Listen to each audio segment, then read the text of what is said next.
الحمد لله الكريم المنان على ما هدانا إلى الإسلام وأرشدنا للإيمان وأنزل هذا القرآن بالبرهان وأرسل لنا أفضل الرسل بأفصح اللسان فله الحمد والشكر على هذه النعم العظيمة والآلاء الجسيمة والصلاة والسلام على خير خلق الله وخاتم رسل الله الذي قال ما اجتمع قوم في بيت من بيوت الله يتلون كتاب الله ويتابعون إرشاداته وهداياته. أما بعد فقد وقفنا في الدرس الماضي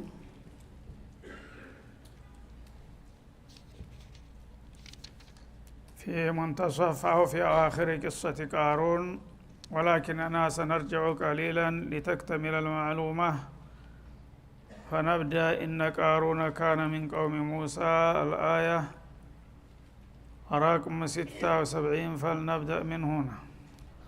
أعوذ بالله من الشيطان الرجيم. إن قارون كان من قوم موسى فبغى عليهم وآتيناه من الكنوز ما إن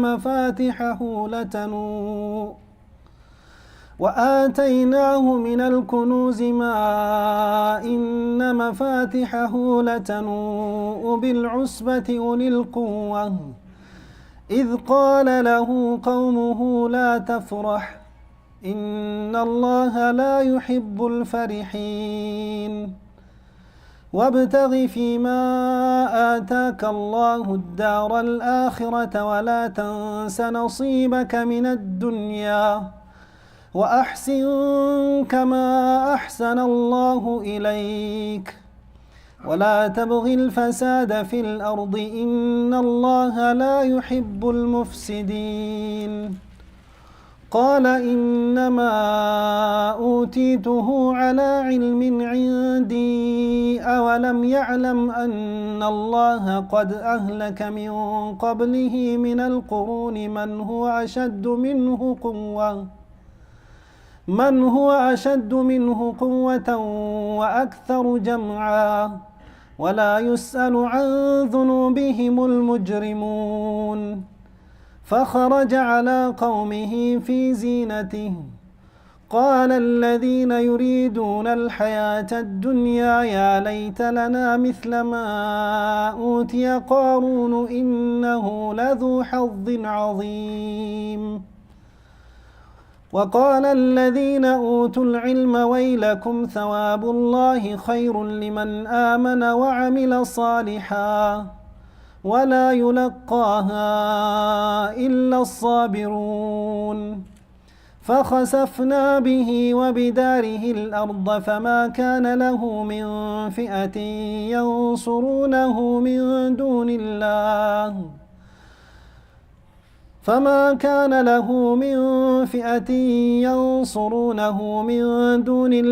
وما كان من المنتصرين. وأصبح الذين تمنوا مكانه بالأمس يقولون ويك أن الله يبسط الرزق لمن يشاء من عباده ويقدر لولا أمن الله علينا لخسف بنا ويك أنه لا يفلح الكافرون. تلك الدار الآخرة نجعلها للذين لا يريدون علوا في الأرض ولا فسادا والعاقبة للمتقين. من جاء بالحسنة فله خير منها ومن جاء بالسيئة فلا يجزى الذين عملوا السيئات إلا ما كانوا يعملون. إن الذي فرض عليك القرآن لرادك إلى معاد قل ربي أعلم من جاء بالهدى ومن هو في ضلال مبين. وما كنت ترجو أن يلقى إليك الكتاب إلا رحمة من ربك فلا تكونن ظهيرا للكافرين ولا يصدنك عن آيات الله بعد إذ أنزلت إليك وادع إلى ربك ولا تكونن من المشركين ولا تدع مع الله إلها آخر لا إله إلا هو كل شيء هالك إلا وجهه له الحكم وإليه ترجعون أعوذ بالله السميع العليم من الشيطان الرجيم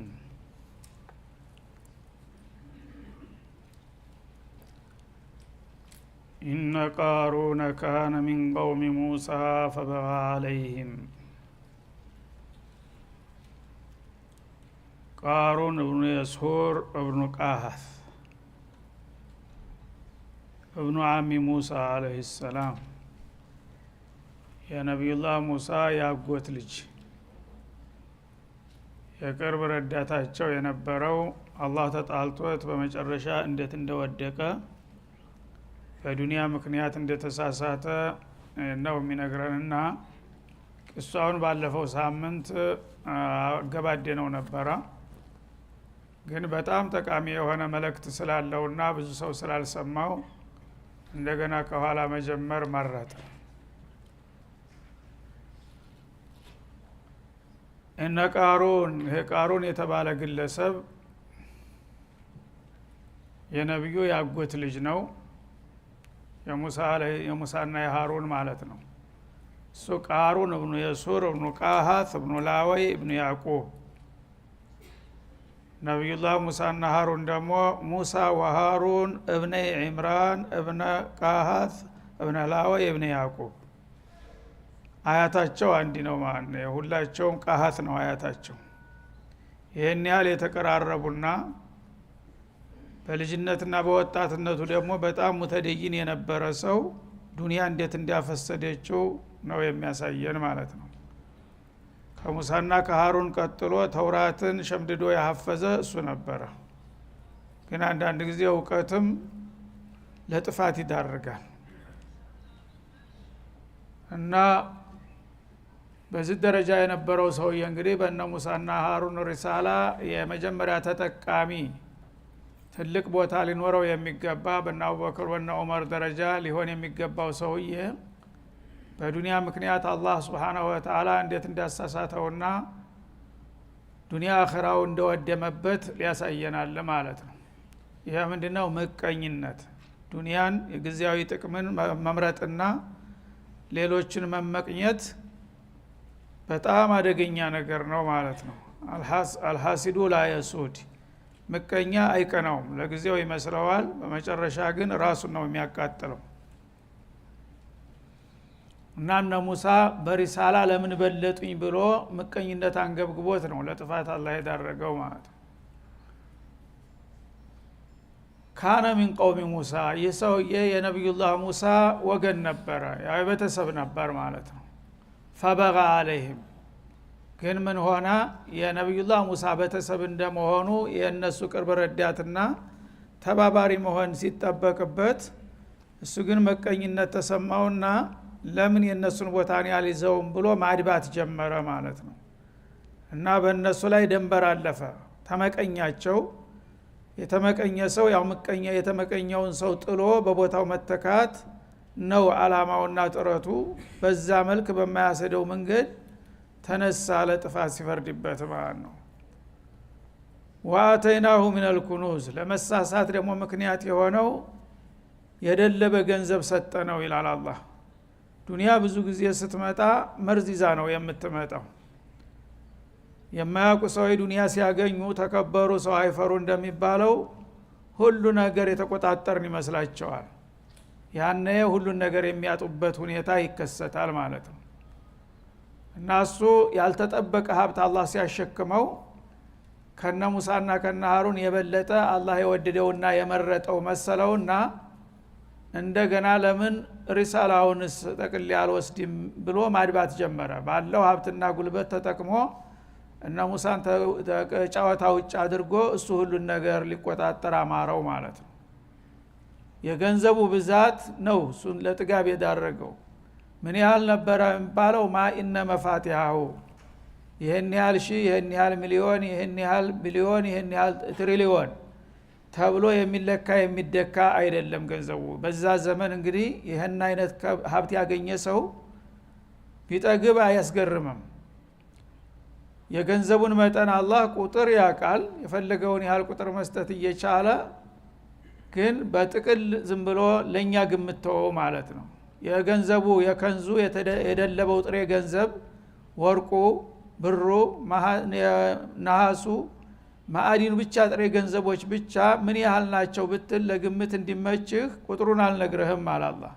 እንግዲያውሳ ማኢነ መፋቲሃሁ የእሱ የገንዘቡ የመጋዘኑ ውስጥ የተከማቸው የማዕዲኑ ቁልፍ ለተኑኡ ቢልዑስባህ ኡሊል ቁዋ በጣም ብርቱ ብቁ ንቁ የሆኑ ጉልበተኛ ብዙ ጀማዓዎች ቁልፉን ተረክበው ለማንቀሳቀስ ያዳገተ ነበረ ይላል። እንግዲህ ሰውየው ወደ አንድ ቦታ ለስራ በሚንቀሳቀስበት ጊዜ ቁልፉን ብቻ የሚይዙለት ጉርብ አዘጋጅቷል ማለት ነው። ያ ጉርቡ ልንሄድ ነውና ተነሱ ሲባል ቁልፉን ሰብስበው ተሸክመው ለመውጣት በጣም ያዳግት ነበረ ነው የሚለው። ባዕዱል ሙፈሲርን እንደሚሉት 70 ወይም 60 በቅሎ ይጫን ነበር ቁልፉ ብቻ ይላል። ዝም ብሎ ሽካ ሙካ ወይም የመጋዘን ሳይሆን የወርቅና የብር መጋዘኑ ብቻ ቁልፍ ስንት መጋዘኖች እንዳሉ እንግዲህ ቁጥሩም ራሱ አስቸጋሪ ነው ማለት ነው። የ60 በቅሎ ተጭኖ ነበር የሚንቀሳቀሰው። ምክንያቱም ያን ቁልፍ ይዞ ካልሄደ ያው ሌባ ሊያጠቃው ስለሚችል ቁልፉን የሚቆጣጠሩና የሚያንቀሳቅሱ የሚጭኑ ቡድኖች አዘጋጅቷል። እነዛ ደግሞ እንዲሁ ዝም ብሎ ለፍስፍሳው ሳይሆን አንቱ የተባለ ጦንቻ ፈርጣማ የሆኑ ጉልበተኛ ነበሩ ማለት ነው ቡድኖቹ። እነዛ ያንን ቁልፍ ይዘው ለመንቀሳቀስ በጣም ይቸገሩ ነበር ለመጫንና ለማውረድ ማለት ነው። በዚህ ደረጃ አላህ አሸከመው እንግዲህ ለጥፋቱ ማለት ነው። ኡሉል ቁዋ የብርታትና የኃይል ባለቤት የሆኑ ጀማዓዎች ቁልፉ ያንን ሁሉ መጋዘን እንግዲህ ቆላልፈው ሲያበቁ ሰብስበው በኩንታል በኩንታል ይሞሉትና በበቅሎና በፈረስ ይጭኑታል ማለት ነው። በዚህ መልክ ነበር አላህ የሰጠው ማለት ነው። ይህን የመሰለ እንግዲህ ጸጋ የሰጠው ሰው ሙእሚን እንደመሆኑ ተውራትን ያሐፈዘ ነው። ይህን ሁሉ ሀብቱን ፊሰቢልላህ በአላህ ላይ ቢያሰልፈው ኑሮ ሰዓደት ዳረን የሁለት ሀገር እድል ሊያገኝ ነበረ ማለት ነው። ግን ግራ መጣውና በተቃራኒው በዚህ ገንዘብ አፍራሽ ተልኮ መጫወት ጀመረ ማለት ነው። እና መኩራራትና መንበጣረር በሚጀምርበት ጊዜ የአካባቢ ዘመዶችና ወዳጆቹ ሁኔታው ደስ ስላላቸው ይሄ ሰውዬ ሊሳሳት ነው እየጠገበ ነው አሉና እንምከረው ብለው ተነሳስተው ሄዱለት ሊመክሩት ማለት ነው። በኒ እስራኤሎች ብዙ ጊዜ መምከር እንኳን አይቀናቸውም ነበር። ያኔ አህድ ንቡዋ የነብይ ዘመን ስለነበረ ብዙ ሷሊሆች ሳሉና ከነዛ ተቀርብ ጓደኞችና ተዘመዶቹ ተነስተው ሊመክሩት ሄዱ ማለት ነው። ሄዱና ምን አሉ? ኢዝ ቃለ ለሁ ቀውሙ ወገኖቹ ጠጋሉና ላ ተፍራህ ያ ቃሩን አሉት። ላ ተፍራህ ማለት ላ ተብጧር ብለው ነው የፈሰሩት እዚህ ላይ ሙፈሲሮቹ። ይሄ ገንዘብ በጣም እየበዛ ስለመጣ ዛብ እየለቀክ ነው ተኔ በላይ ማን አለ የሚል ስሜት እየታየብህ ነው ያለውና ና ኩራት አንበጣርህ ተጠንቀቅ አንተ ሰውዬ አሉት። ኢነላህ ላ ዩሂቡል ፈሪሂን አላህ የማይገባ ኩራት የሚኮራ ሰው የተንበጣራሪዎችን ኩራት ደስታ አይወድም። ደስታ አላህ በሰጠህ ነገር በመጠኑ መደሰቱ አይከለከልም። ግን ደስታ ሲበዛ ወደ በጦር ይሄዳል ማለት ነው፣ ወደ መንቀባረርና ማናለብኝ ወደሚለው ደረጃ እና የዚህ አይነት የትምክህተኞች ስሜት ይታይብሃልና አትኩራራ፣ አትንበጣረር። አላህ ተንበጣራሪዎችን አይወድም። እና ተንበጣራሪዎች ምንድነው? ሁሉን ነገር አላህ የሰጣቸውን ነገር በራሳቸው ጉልበትና እውቀት በጥረታቸው እንዳፈሩት አድርገው ይረዱታል። ያኔ ከኔ በላይ የሚል ስሜት ይንጸባረቅባቸዋል ማለት ነው። የዛ አይነት ደስታ አይታይብህ። አላህ ነው እንጂ የሰጠ አንተ ተማን በልጠህ ነው ማለታቸው ነው በሚል መከሩት። ያኔ እንግዲህ ይሄንን የዘመድ የወገን ምክር ተቀብሎ አደብ ይገዛ ኑሮ በቀላሉ በዳነ ነበር። ግን ፈርዶበታልና የሚመለስ አልሆነም። ወብተጊ ፊማ አታከ አላሁ ዳረ ልአኺራህ አላህ በሰጠህ ጸጋ አሉት እቺ ዱንያ የፈለገውን ያህል መቼም ብትበዛ ብትከመርም ነገ የለችም የምትከስም ነገር ናት። በዚህ በሰጠህ ገንዘብ ይልቁንስ የማያልቀ የማይደቀውን የዘላለሙን አገር ግዛበት አሉ። ጎበዝ ከሆንክ እዚህ ላይ ነው አላህ አቅሙን ሰጥቶሃል። በዚህ በሰጠህ ገንዘብህ በዱንያ እየተጠቀምክ እንደገና ደግሞ ለቀ በማያልቀው በማይደቀው በጀነተ ነዒም ልታገኘው የሚገባ ሌላ እድል አለና ያንን ሸምትበት እወቅበት አሉት ማለት ነው። በጣም ጥሩ መካሪዎች ነበሩ።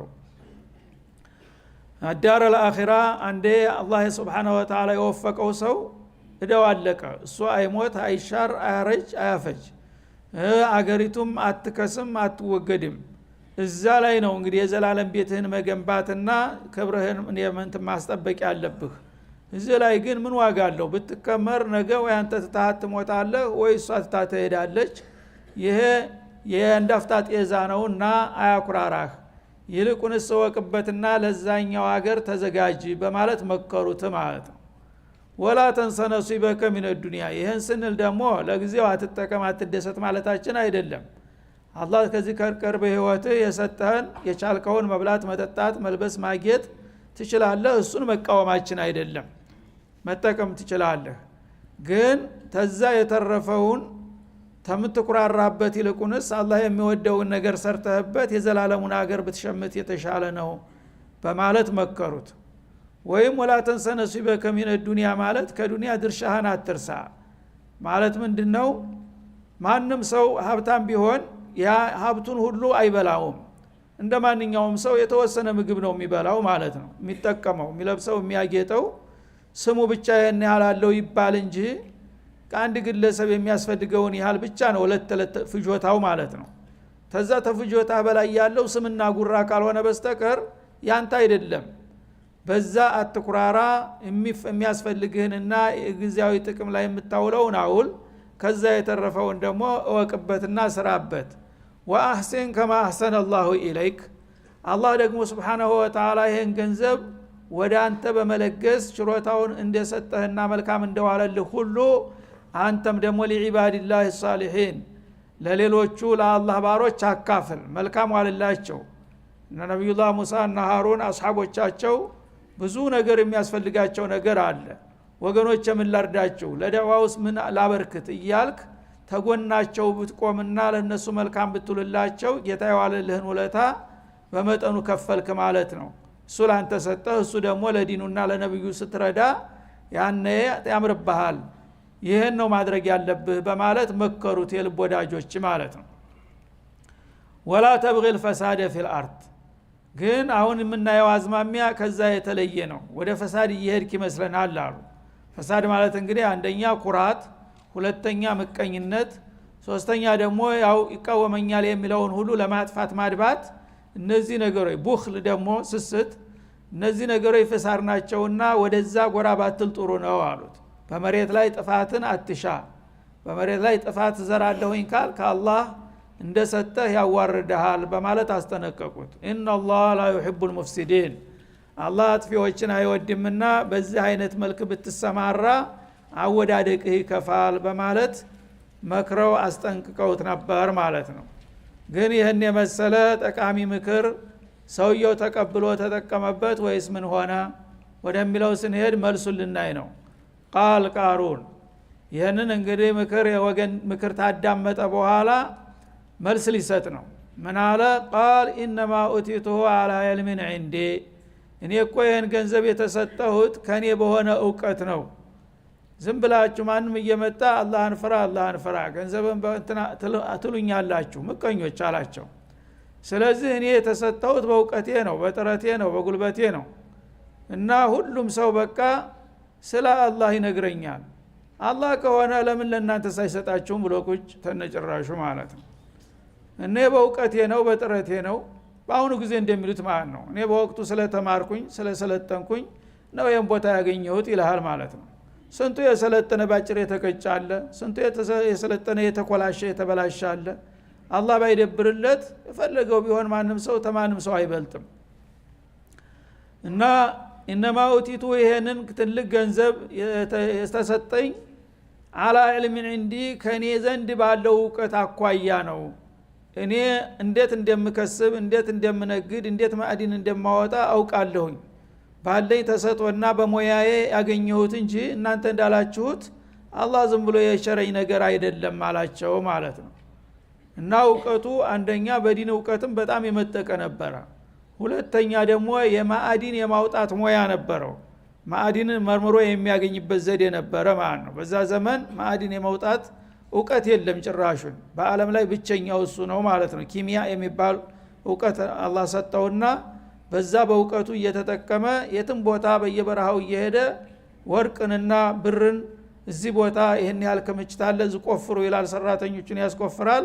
በአንድ ጊዜ በኩንታል ያመጣዋል ማለት ነው። በየአቅጣጫው እንግዲህ በየጊዜው ሰዎች እህል ሸምተው በኩንታል እንደሚያመጡ እሱ ወርቅ ነው ከየቦታው የሚያመጣው ማለት ነው። ይሄ ገንዘብ እንግዲህ ቁጥር ስፍር አጥቶ ተመጠን አለፈ ማለት ነው። ይህን እውቀት ስላለኝ ነው አለ። እንደገና ደግሞ ያው ኢኮኖሚ ካለ አንድ ሰው የሥራ መስኩ እውቀቱ ይከፈትለታል። በንግዱ ዓለምም እንግዲህ አንቱ የተባለ ሸሪካ ሆነ ማለት ነው። አሁን ጊዜ ዓለም አቀፍ የሆኑ ትልልቅ ሸሪካዎች አሉ ዓለምን የሚያንቀሳቅሱ። የዛ አይነት እንግዲህ ሸሪካ ንግድ የተባለችን መስኮን በየአቅጣጫው በሙሉ እሱ ተቆጣጠረ ማለት ነው። ያነ ሁኔታው እንግዲህ ሲትረፈረፍ እኔ ባለኝ እውቀቴ በጥረቴ ነው ለዚህ የበቃሁት እንጂ እናንተ እንዳላችሁት በአጋጣሚ አላህ ሰጣህ አትበሉ አለ። አላህን ራሱ ስሙ እንዲጠራም አልፈለገ ማለት ነው። እንኳን ሊያመሰግነው ቀርቶ ለምን እሱ ሰጠ ትላላችሁ? እሱ ከሰጠ ለምን ለእናንተ ሳይሰጣችሁም አላቸው ማለት ነው። አንዱ ይሄ ነው። ሌላኛው አላ ዒልሚን እንዲ የሚለው ደግሞ በሌሎቹ ሙፈሲሮች የተባለው አላህ Subhanahu Wa Ta'ala እኔ መጀመሪያ ስፈጠር ለየት ያልኩ ሰው ሆኜ ነው የተፈጠርኩት እና አእምሮ ያለኝ ሰው ማለቱ ነው። እና ማንኛውንም ነገር ማገናዘብ፣ ማወቅ፣ መፈላሰፍ የምችል አንድ ነገር መፍጠር የምችል ችሎታ ያለኝ መሆኑን ስለሚያውቅ ለኔ አይነት ሰው ተራ እድል መስጠት የለበትም ማለት። ይሄን የመሰለ ሰው ለየት ያለ ደረጃ መስጠት አለብኝ ብሎ የኔን ማዕረግ ስለሚያውቅ ለዛ ነው የሰጠኝ። ወዶ ነው ማለት ነው። ማብቴ ነው። እንደኔ አይነት ሰው ታዲያ ተራ ኑሮ ሊሰጠው ይገባዋል እንዴ? ይሄኛው ደግሞ ማለት ነው። ሁለቱም እንግዲህ የማንጓጠጫ ቃላቶች ናቸው። መጀመሪያም በእውቀቴ በጥረቴ የሚለውም አሁን የሰለማውቅበት ነው እንጂ ገንዘብ ያፈራሁት እሱ አይደለም የሰጠኝ ተዝሌላ ለይቶ ሳይሆን ማለቱ ነው። ሁለተኛው ደግሞ እኔ ለዚህ ደረጃ እንደሚገባ አውቆ ይሄ የሚገባኝን ነገር ነው የሰጠኝ። ይሄን ሳይሰጠኝ ቢቀር ነበር የሚያስገርመው ማለቱ ነው። በማንኛውም እሱ ወደ ተፈለገው አቅጣጫ እየሄደ አይደለም ፈርዶበታልና እና አወለም ያዕለም እዚህ ላይ አላህ ተዕቂብ አደረገ ማለት ነው። በጣልቃ ገብ ቂሳው ገና ሳይጠቃለል በፊት ኢነማ ኡቲቱ አላ ዒልሚን የሚለው በፊተኛውም አባባል ሆነ በሁለተኛውም ኸጣእ ነው። እና በእውቀቴ እኔ ባለኝ እውቀትና በጥረቴ ነው የተሰጠሁት ወይም ደግሞ እኔን ደረጃዬን አላህ ስለሚያውቅልኝ ለዚህ ነገር እንደምገባ አውቆ ነው ያደረገልኝ እያለ የሚንቀባረረው ለመሆኑ አያውቅም እንዴ? አላህ አን አላህ ጀለ ተናሁ ቀድ አህለከ ሚን ቀብሊሂ ሚን አልቁሩን ከሱ በስተፊት የብዙ ክፍለ ዘመናት ህዝቦችን እንዳወደማቸው አያውቅም። መን ሁወ አሸዱ ሚንሁ ቁዋ ከሱ የበለጠ በጣም በማንም የማይበገር ጠንካራ ኃይልና ጉልበት ገንብተናል ያሉትን ጥጋበኞች አላህ እንዳንቆጣቆታቸው አያውቅም እንደ ይላል። ይሄንን እያወቀ ለምን እንዳላወቀ ሆነ? ተውራት የነ አዲን የነ ሰሙድን ቂሷ ያመጣል ልክ እንደ ቁርአን። ያንን ደግሞ ሸምድዶ ቀርቶታል እሱ ያውቀዋል። እና መን አሸዱ ሚና ቁዋ ይሉ አልነበረም እንደና አድ እነዛን አላህ ምን እንዲያደረጋቸው እያወቀ እሱ ደግሞ መልሶ እንደገና በእነሱ ጥፋት ውስጥ ገባ በማለት ኮነነው አላህ Subhanahu Wa Ta'ala። ከሱ በፊት በጣም በአለም ዙሪያ የታወቁ ከበርቴዎችና አዋቂዎች ፈላስፋዎች ነበሩ። እነዛን ሁሉ አላህ Subhanahu Wa Ta'ala እንዴት እንዳወደማቸው አያውቅም ነበርን? ያ የቀራው ተውራት የደረሰ አላህ ወአክተሩ ጀምዓ እንደገና እነዛ ቀደምት ህዝቦች በየተለያየ ዘመንና በክፍለ ዓለም የነበሩ ከበርቴዎችና ባለስልጣናቶች ከርሱ የበለጠ ገንዘብ ያከማቹና የሰበሰቡም ነበሩ እነዛን አላህ ምን እንዲያደረጋቸው አያውቅምን ይላል ወላ ይስአሉ عن ذنوبهم المجرمون ጠማማዎች ደግሞ ከወንጀላቸው በኔ ዘንዳ አይጠየቁም ማለት ምንድነው የጠማማዎች ጥፋት ይደመርና የሚጠፉበት እለት በሚደርስበት ጊዜ አላህ Subhanahu Wa Ta'ala የክስ ደብዳቤ አይሰጣቸውም እናንተ እንደዚህ ሰርታችኋል አሉ እንደዚህ አጥፍታችኋል አሉ ንቶለና እስቲ ቃላችሁን ስጡ ብዬ አልጠይቃቸውም ይላል ለምን ከኔ የበለጠ ሚስጥር አዋቂ የለም ምን እንዳደረጋ ቃለሁኝ ወቅቷ ሲደርስ ብቻ ቀጨም አድርጌ ነው የሚይዘው ይላል አላህ Subhanahu Wa Ta'ala ሰው እንግዲህ በአንድ ነገር እጥያም ከሆነ